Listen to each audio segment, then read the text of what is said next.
Hello and welcome to NL Interviews. I'm Meghnad and I am going to take you through a journey of alternate realities today. That's what we're going to do.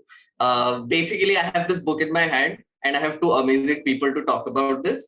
It's called The Art of Conjuring Alternate Realities, How Information Warfare Shapes Your World.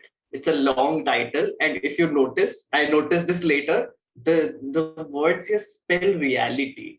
Realities it spells. So it's written by Shivam Shankar Singh and Anand Venkat Narayan. Hello, Shivam and Anand. Hello, Meghnad.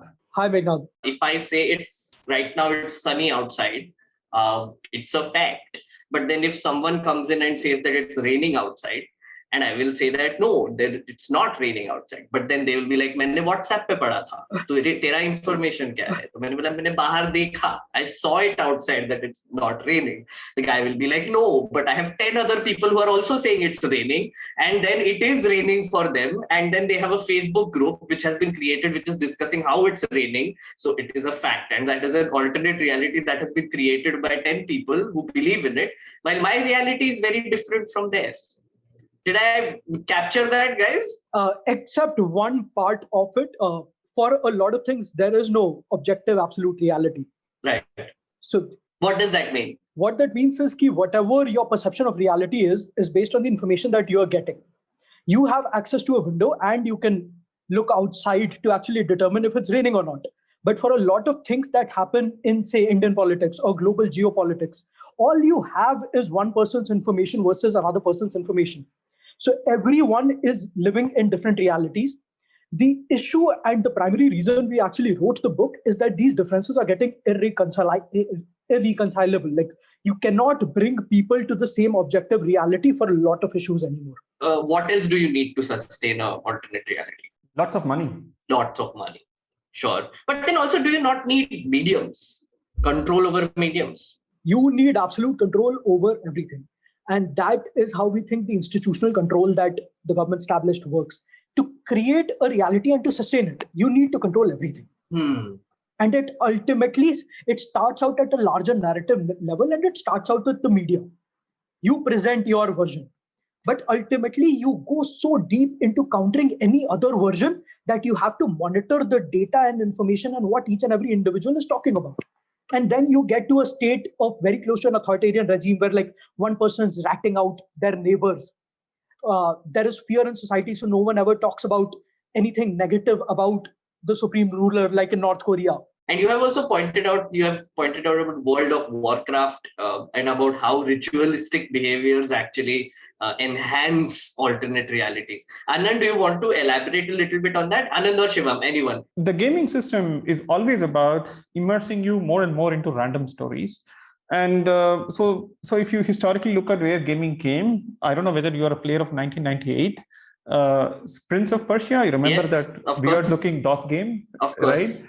And now you see Wazir ko marna tha with some two big guys with a thing, to where you have come. You are basically now doing Oculus VR. So people basically put that damn thing on their head, and then you get immersible feeling, and you walk around the house, and then you see all this AVR, in the sense that Apple VR and all that kind of stuff.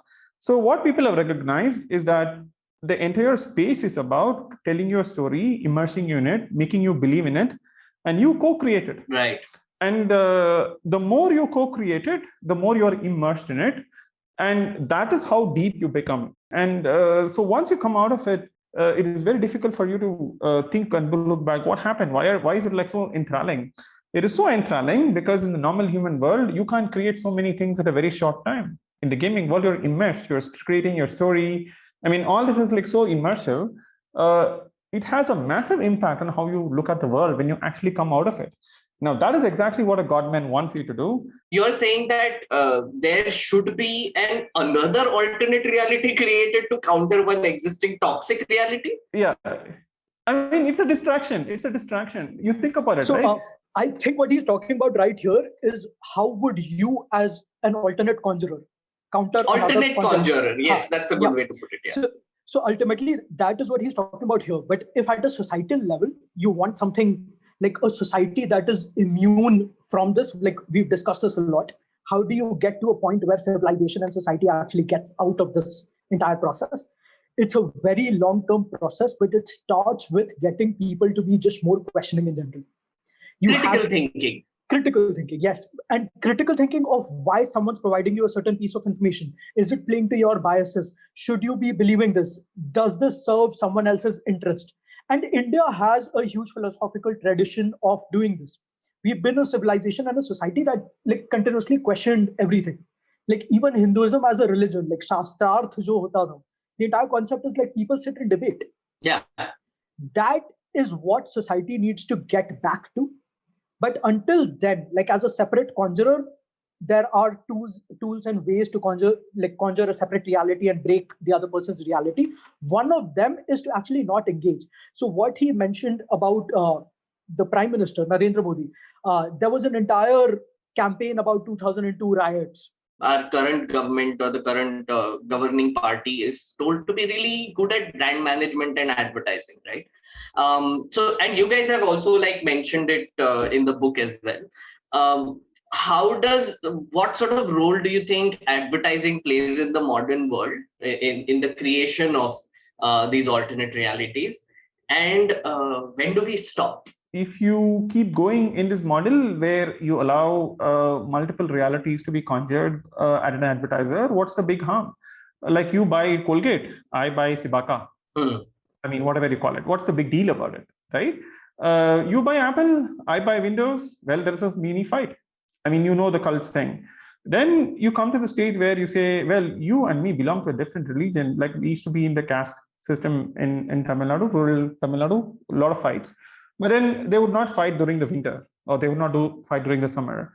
And at the stage in which conjurers are now creating alternate realities, and multiple people are trying to create it, like we actually covered an example of Iran launching information warfare in India. Okay. In the book, by using existing divisions, and you got to wonder what the hell are these guys got to do with anything? I mean, we are not even under conflict, but that is how the world is now becoming. So the more and more deeper and deeper you go, at some point of time, the difference is going to be so irreconcilable. You're going to come back and say, hell, we're going to do what we're going to do historically, which is fight for teacher. All the fact checking that happens, right? So essentially, I mean, if you look at it in a purely philosophical way, right? This is, if you consider just one reality, which you really haven't seen, you just have seen it on screen, read about it, thought about it, heard about it, whatever. You haven't really seen an incident happening. There is this other reality that people are using to counter it, right? Because again, you haven't seen the event. So, I mean, you don't know what is true or false. But there is a fact-checking effort being done. No, this is factual. What you are hearing is not. To what extent does that work? So the issue is that fact-checking right now is working at the very end level. So they are working at the content level, which is the very final stage. Before that, so much has happened. A campaign's been built over it. There is a context set. There is a narrative that people have already been convinced by. And there is a larger objective for which some entity is doing all of this. So you counter individual pieces of content. You say, okay, this video is false. This picture is false.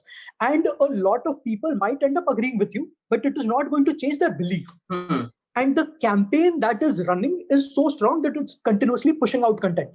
So there are 10 videos that come out. There are 10 graphics that come out to convince you of a certain reality. Out of them, 2 or 3 get debunked. That does nothing to harm the larger narrative. Mufat khoro, muft mein itna hi milega. To watch the full unedited interview, you have to subscribe to News Laundry and pay to keep news free. Because when the public pays, the public is served. We depend on you and not on advertisers. So go to www.newslaundry.com/subscription and subscribe and get all our unedited interviews, our special video shows, comics, and everything that's behind the paywall. Remember, to subscribe to News Laundry, you pay just about 10 rupees a day. That's less than, well, no, a cigarette, and smoking is injurious to health. So subscribe and watch the full interview. We, being an independent platform, depend on our readers, viewers, and listeners. Support independent media by subscribing to News Laundry. Go to newslaundry.com, click on the subscribe button at the top, and pay to keep news free.